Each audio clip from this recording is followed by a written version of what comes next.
Hostel complex అన్ని హాస్టల్లో SLPC దగ్గర ప్రపోజల్ పంపించి ఒక 1 month లోనే హాస్టల్స్ అన్ని కూడా కట్టడం, అన్ని వసతులతో ఉన్న హాస్టల్ కట్టడం. అందుకని మీరందరూ కూడా ఇంతమంది కోట్ల రూపాయల ఆస్తి కూలగొట్టినప్పుడు ఒక్క మాట నీ మాట్లాడిందా? కంపెన్సేషన్ ఇవ్వకుండా ఏమన్నా ధర్నాలు చేసినా చేయలే. అక్కడ గవర్నమెంట్ హాస్పిటల్లో 100 కోట్ల ప్రభుత్వ భూమిలో పార్టీ ఆఫీసు మున్సిపల్ పర్మిషన్ లేకుండా కట్టించుకుంటే అసలు రూల్స్ ప్రకారం మా మున్సిపల్ కమిషనర్ గారు ఎప్పుడో కూలగొట్టాలి. నేను చెప్పలే, నేను చెప్తే ఆయన కూలగొడుతున్నాయి. కమిషనర్ గారు ఉన్నారు ఎక్కడ? కమిషనర్ గారు ఆఫీస్ పర్మిషన్ ఉన్నదా?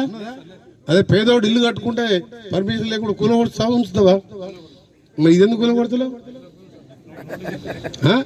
నోటీస్ ఎన్ని రోజులు ఇచ్చి 1 month కాలే, 2 months అయింది. ఎన్ని నోటీసు? 10 నోటీసులు.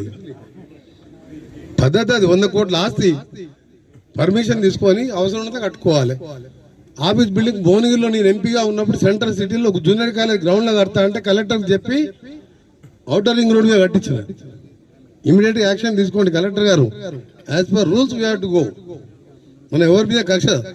అక్కడ ఇలా ఉమెన్స్ హాస్టల్ లేదా గవర్నమెంట్ ఆఫీసు ఇంకా ఎన్నో బిల్డింగ్స్ అవసరం ఉంటాయి. మన కలెక్టర్ ఆ పక్కకు వెంకటేశ్వర స్వామి వెంకట టెంపుల్ ఉంటుంది, పక్కకు ఆంజనేయ స్వామి టెంపుల్ ఉంటుంది. బిల్డింగ్ పర్మిషన్ ఉండదు. అసలు టౌన్ లో నేను మినిస్టర్ గా చెప్పకూడదు. ఎవరు ఎక్కడ రోడ్ మీద ఇల్లు కట్టుకున్నా మీరు ఏమనొద్దు. అంతేనా? నువ్వు డీటు నువ్వు చేయి. ఇది minister order means government order. You go as per rules. Common మ్యాన్కి ఏ విధంగా ఉన్నాయో ఆ విధంగా చేయాలి. ఇదంతా ఎందుకు చెప్తున్నంటే ప్రభుత్వ ఆస్తిని కాపాడుకోవడం, ప్రజల ఆస్తులను కబ్జాలు చేస్తే రౌడీజం చేస్తే రౌడీజం బంద్, అభివృద్ధి లక్ష్యంగా పనిచేస్తా. పేదవాడు వస్తే నా సొంతంగా నా దగ్గరగా నా పిల్లల్లాగా వాళ్ళని చదివించుకుంటూ పేదవాళ్ళకి అండగా ఉండడం, నల్గొండ టౌన్ ని మోడల్ గా చేయడం నా లక్ష్యం. కాబట్టి కొత్త కలెక్టర్ గారు వచ్చింది కాబట్టి కలెక్టర్ గారికి కూడా నా ఐడియాస్ ఏందో తెలియాలి. కాబట్టి పత్రికా ముఖ్యంగా చెప్తున్నా కలెక్టర్ గారు, మీరు వేరే తిరిగా అనుకోవద్దు. ల్యాండ్ అంతా 100 కోట్ల భూమిలో పర్మిషన్ లేకుండా బిల్డింగ్ కట్టుకోండి. వాళ్ళకి కావాలంటే అప్లికేషన్ తీసుకొని అవుట్స్కట్ లో గవర్నమెంట్ ల్యాండ్ చాలా ఉంది, వాళ్ళకి ఇవ్వండి. This the government as a minister and means I'm representing government of Telangana. దా విధంగా ల్యాండ్ కూడా ప్రొటెక్ట్ చేస్తాం. మీ అందరికి కూడా మళ్ళీ చెప్తున్నా, ఇక్కడ ఉన్న టీవీల ఆధారంగా మళ్ళా మీరు వచ్చి మీరు టీవీలో పెట్టి మాట్లాడుతున్నా అడగొద్దు. ఎక్కడ బైపాస్ రోడ్ వచ్చినా ప్రజల కోసం వచ్చిందే తప్ప నా కోసం కాదు, ఎవరి ఆస్తులు కాదు. నాకు 5 గజాల భూమి లేదు. నేను చెప్తున్నా 30 ఏళ్ళకి ఒకటే ఇంట్లోకి రాయకుంటాను.